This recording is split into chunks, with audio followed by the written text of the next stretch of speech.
लगे तो साथियों यह दुनिया बन ही नहीं सकती।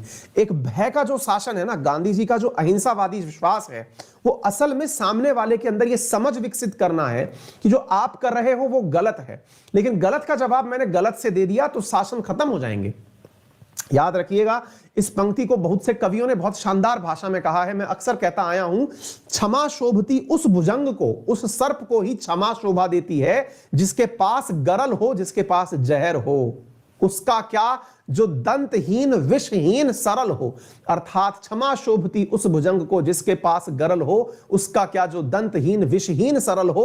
अर्थात गांधी जी ने इस लाइन को कहा कि यदि आप कमजोर हैं और फिर पिट रहे हैं तो यह आपकी कायरता का नमूना है। कमजोर व्यक्ति पिट नहीं सकता, उसे जवाब देना चाहिए, यह तो उसका अधिकार है। यानी अहिंसा केवल उसी व्यक्ति पर शोभा देती है जो मजबूत होता है, ठीक है ना। तो हमने एक ऐसा हिंदुस्तान बनाया। आप पूछेंगे मैं इस बात को क्यों जोड़ के समझा रहा हूं, ताकि आपके मन में ना कई बार आपको व्हाट्सएप यूनिवर्सिटी के माध्यम से ऐसा ज्ञान भेज दिया जाता है जिससे आप खुद भारत विरोधी हो जाते हैं। आपके मन में लगता है कि यार हम तो बेकार ही थे, हमारे तो राष्ट्रवादी बेकार ही थे। आप में से कईयों को एक प्रकार का भाव पैदा कर दिया जाता है। गांधी जी के बारे में एक कहावत है, मतलब अक्सर आप लोग पढ़ते हैं तो ये कहते हैं कि गांधी जी ने लाठी ले तो रखी थी, लेकिन अंग्रेजों से हमेशा जो है अंग्रेज हमको कूटते रहे, मुट्ठी भर अंग्रेज हमारे ऊपर शासन करते रहे।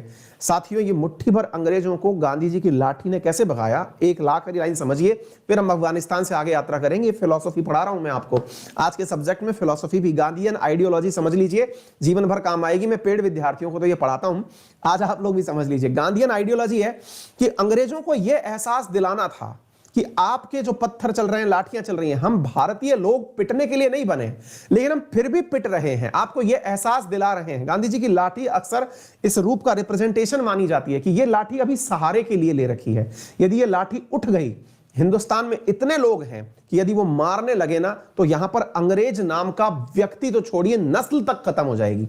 लेकिन अगर हमने हथियार उठा लिया, आज आपको तो हम भगा देंगे, लेकिन उसके बाद जो जनता बचेगी वो जनता हमेशा अपना फैसला हिंसा से लेगी, और हिंसा से बना हुआ राष्ट्र लॉन्ग लास्टिंग हो ही नहीं सकता। अगर कोई देश अपने आप को हिंसा से स्थापित करता है तो वो हमेशा के लिए बच ही नहीं सकता। विश्वास करिए, आप विश्वास इस प्रकार से करके देखिए, अगर हमने अंग्रेजों को भगाया होता, अंग्रेजों को भगाने के बाद में अगर हम अपने यहां पर बैठ करके इंतजार कर रहे होते, डंडे से उनको भगा दिया, तो विश्वास करके ये सोचिए आज देश के अंदर हालात क्या होते। आज देश में हर वर्ग, हर व्यक्ति अपने हाथ में हथियार लिए खड़ा होता। क्या देश आपको इतना खूबसूरती से अपने 75 साल आजादी के पूरे करते हुए नजर आता? जी नहीं।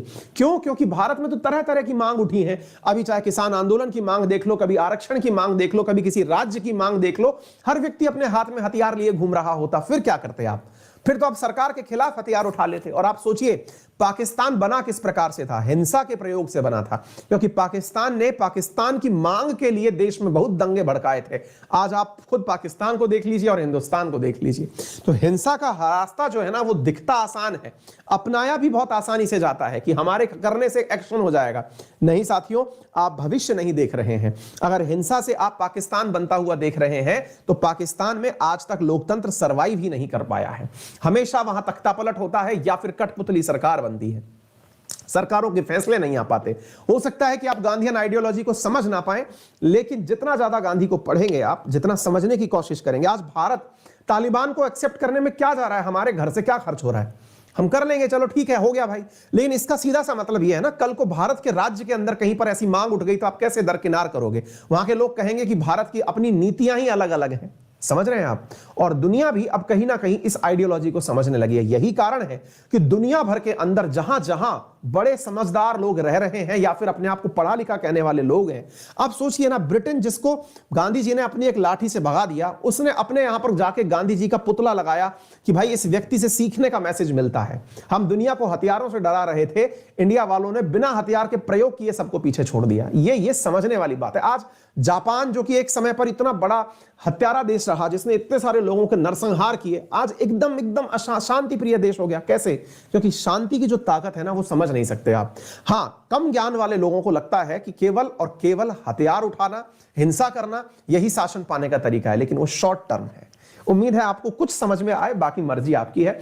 मैसेज तो कुछ देने की कोशिश की है, पता चला हो तो मैसेज